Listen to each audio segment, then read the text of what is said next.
Imagine waking up to a headline so stark it feels like a turning point. A West African leader, confronted with pressure from powerful interests, draws a line in the sand and refuses to let go of his nation's gold. The claim is dramatic, the stakes seem enormous, and the narrative practically writes itself. Burkina Faso's transition government, led by Captain Ibrahim Traoré, blocking a 70% seizure of national gold, supposedly demanded over debt by international financiers, and endorsed by a former American president. For your stories better capture the tensions of our era: sovereignty versus leverage, debt versus dignity, and the fierce debate over who decides the value of a nation's resources.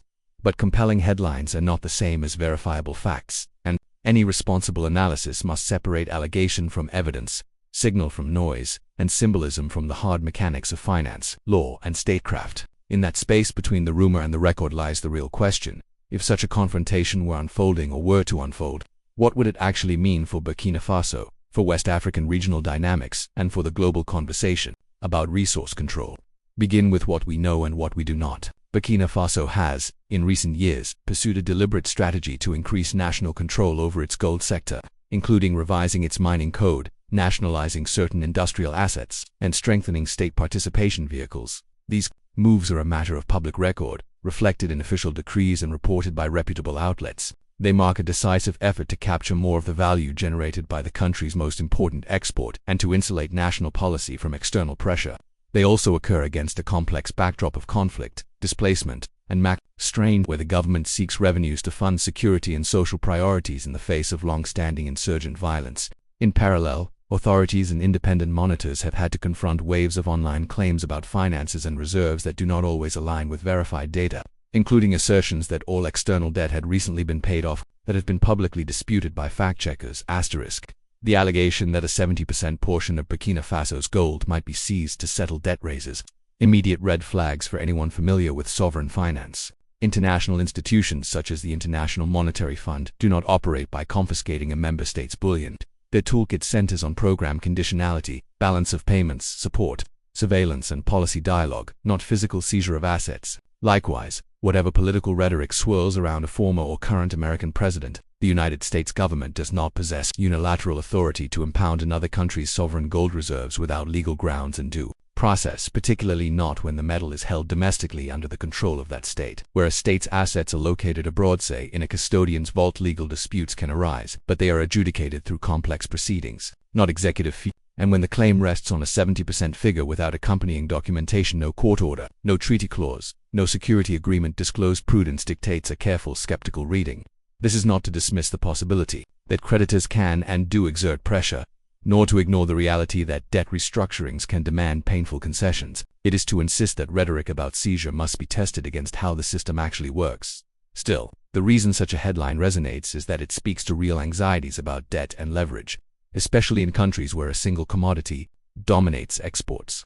Gold is more than a fiscal anchor in Burkina Faso. It is a symbol of sovereignty, a hedge against currency volatility, and a psychological assurance at a time when regional institutions are in flux. When a government announces that it will increase its ownership stakes, take over distressed assets, or set up national reserves, it is signaling a desire to control both the supply chain and the narrative.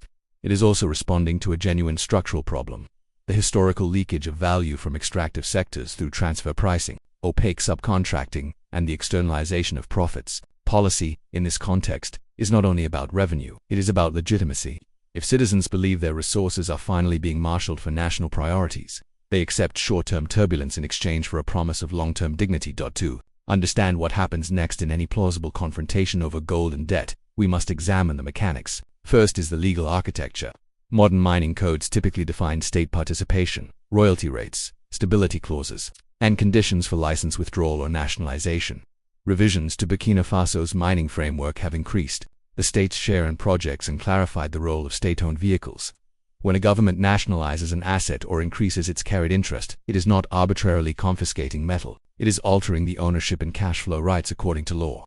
Disputes arising from such changes usually end up in arbitration under investment treaties or contracts, where tribunals weigh whether the state breached legitimate expectations or expropriated without compensation. That is a long technical process. Meanwhile, bullion produced from state-controlled mines enters official channels subject to domestic law and international market rules. The image of a creditor arriving to claim 70% of those bars at the refinery door makes for captivating video. thumbnails but collapses on contact with legal reality. Second, other financial channels. If Burkina Faso owes money and faces arrears, creditors hold leverage. They can condition future financing, press for reforms, or demand transparency in gold sales. But the IMF is a lender of last resort, not a repo man for sovereign bullion. Its engagements are documented, its board deliberations are recorded, and its conditionality, however controversial at times, is visible to markets and citizens alike. If a bilateral creditor or a commercial counterparty attempted to secure claims against gold, it would require documented collateralization agreements or court orders in jurisdictions where the metal is stored. Even then, sovereign immunity and public policy exceptions complicate enforcement. It is more realistic to imagine pressure applied through export channels, correspondent banking relationships, and reputational levers than the literal seizure of a set percentage of national gold. Third is the geopolitical context. Burkina Faso is not acting in isolation. It is part of a regional realignment centered on the Alliance of Sahel states. The alliance has advanced plans for a confederal investment and development bank intended to pool resources, reduce reliance on legacy lenders, and coordinate major projects. Whether this bank becomes fully operational and well capitalized is an open question. But the direction of travel is clear. The members seek financial autonomy that matches their security and diplomatic autonomy. In such a context, the political value of a defiant stance on gold is high. It supplies a narrative of resistance and self-determination that resonates beyond borders. Yet political value must be matched by technical execution. Setting up reliable reserves, establishing transparent sales channels, designing competitive procurement for refining and logistics, and building audit systems that reassure citizens and counterparties alike. These are the boring but decisive steps that convert a slogan into an institution. Fourth is the domestic political economy. A standoff over gold and debt would reverberate through markets at home. If traders perceive risk that exports will be delayed or that foreign exchange inflows will be constrained, they will hedge by increasing prices or limiting credit. If the central bank tightens liquidity to defend the currency, credit conditions will bite and small firms will feel the pain first. Conversely, a credible plan to manage gold revenues, ring-fencing them for priority spending, publishing receipts, and stabilizing the budget can sustain confidence even in the midst of a rhetorical storm. Burkina Faso's leadership has been careful to position itself as a custodian of national wealth rather than a mere political proprietor of it. The test of that claim is how transparently gold-related revenues are programmed into budgets for security, education, health, and infrastructure. There is also the human dimension. In a country coping with conflict, the symbolism of gold collides with the practicalities of service delivery. People measure sovereignty not only by what leaders refuse to give up, but by what schools reopen, what clinics stock, which roads are passable, and whether displaced families can return home. If a dramatic defense of gold is followed by a visible improvement in public goods, the narrative consolidates. If not, skepticism grows, and even a righteous stance begins to look like theater. Communicating clearly to traders, civil society, local leaders, and international partners becomes as vital as the policy choice itself. In the age of viral claims and monetized outrage, disciplined communication is not a cosmetic add-on, it is part of the operating system of statecraft. The allegation of a 70% seizure elicits a second, subtler conversation. The burden of proof in a fractured information landscape. Social media does not require footnotes, and the attention economy rewards certainty over nuance. Yet, for a government intent on dignifying sovereignty with competence, the best answer to rumor is structured disclosure. Publish aggregate export volumes, release schedules for state purchases, outline the governance of strategic reserves, and subject the system to independent audit. When a claim lacks evidence, the path to disarming it is not performative denial, but a pattern of verifiable practice. In that sense, the most powerful rebuttal to the imagery of confiscation is a regular bulletin from the Treasury and the central bank demonstrating how much gold was acquired, where it is held, how it is monetized or collateralized, and how the proceeds feed into the budget. If, however, we entertain the hypothetical that a creditor bloc sought to attach claims to the country's gold, what would the playbook look like? First, jurisdictional analysis. Where are the assets? Gold located on national territory is far less reachable than gold held abroad. Second, the legal shield. Assert sovereign immunity vigorously and preemptively, while avoiding actions like expressly pledging gold without proper parliamentary oversight that weaken that shield. Third, diversification. Develop multiple refining and marketing routes so no single choke point can be weaponized. Fourth, diplomacy. Secure statements of support from regional partners and non-aligned financial centers that are wary of precedents, undermining sovereign assets. Fifth, credibility. Pair defiance with a concrete fiscal framework, realistic revenue projections, disciplined spending, and a pathway to restructure debt where necessary without surrendering strategic assets. Creditors, like predators, probe for weakness. A state that shows both resolve and competence is far harder to corner than one that relies on slogans. What, then, happens next in the real world beyond the viral headline? Expect more of the same strategic duality, consolidation of national control over gold production alongside outreach to diverse partners. Recent steps to expand state stakes in mining projects and to place specific assets under public ownership are unlikely to be reversed quickly. They reflect a structural choice that will define the investment climate for years. International miners will recalibrate their risk models, price and governance volatility, and insist on clear dispute resolution mechanisms. Some will stay, some will sell, others will enter at discounts as special situations investors. Meanwhile, the government will continue to court partners who can deliver equipment, training, and financing on terms it considers respectful of sovereignty, even if that shifts the web of dependencies rather than erasing them outright. None of this is unique to Burkina Faso. It is part of a wider Sahelian pattern in which regimes seek a larger share of resource rents and tighter control over strategic sectors, prompting both applause and alarm in global markets. Asterisk in the information sphere. Anticipate more claims and counterclaims. Videos will circulate alleging secret demands, hidden cargoes, or midnight ultimatums. Some will be satire mistaken for reportage. Others will be advocacy framed as news. Responsible observers will keep cross-checking against primary documents, official communiques, and reporting from outlets with editorial standards, where fact-checkers have engaged debunking specific assertions about state finances. The lesson is to slow down, verify, and then analyze rather than to reverse the order and let outrage drive the storyline. Asterisk, the domestic calculus is more intimate than any geopolitical frame can capture. Reconfiguring a gold economy is technically demanding and politically fraught.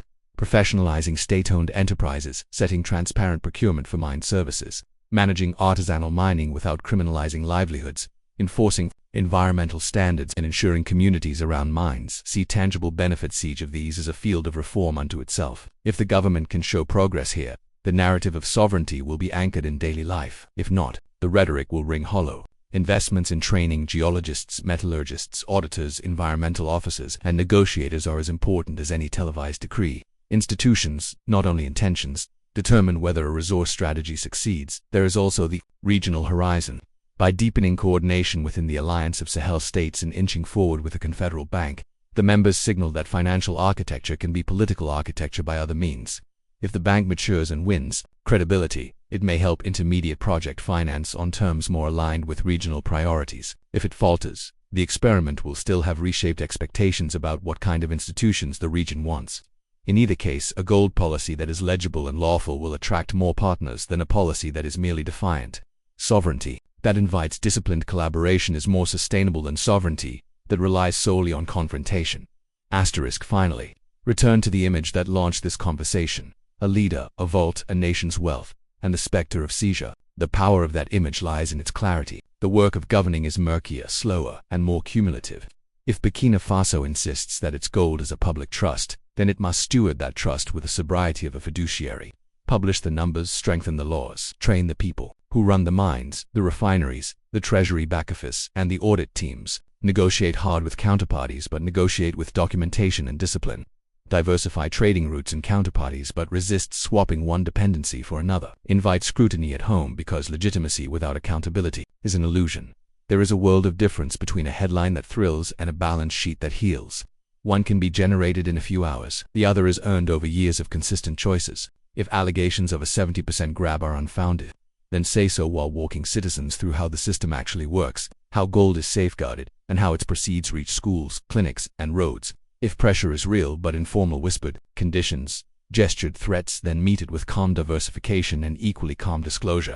If legal disputes emerge, fight them with law, not with rumor. In each scenario, the signal you send to citizens and markets is the same. This is a state that knows the difference between theater and stewardship. What happens next, then, is not a single dramatic act but a sequence of disciplined moves. Clarify the facts in the public square. Institutionalize the gains in mining governance. Build the credibility of financial management. Deepen regional tools that reduce vulnerability to any one creditor or customer. Keep the conversation with citizens anchored in verifiable detail rather than viral claims. In doing so, the country transforms a rumor into an opportunity, the chance to demonstrate that sovereignty is not merely the right to say no, but the capacity to manage national wealth wisely enough that the question of seizure never even arises. If the hallmark of the current era is contestation over who writes the rules, then Burkina Faso's answer must be to write its own and enforce them even-handedly. Investors, partners, and ordinary people will judge that effort not by hashtags but by the rhythm of daily improvements and the predictability of institutions. Gold can be a shield, but it is also a mirror. It reflects back the quality of governance that controls it. A nation that looks into that mirror and sees process, prudence, and public purpose will not need to fear the next rumor, because its credibility will have outgrown the outrage economy that feeds on uncertainty in the end. That is the most powerful form of resistance, less dramatic than a vault door slamming shut, perhaps, but far more enduring.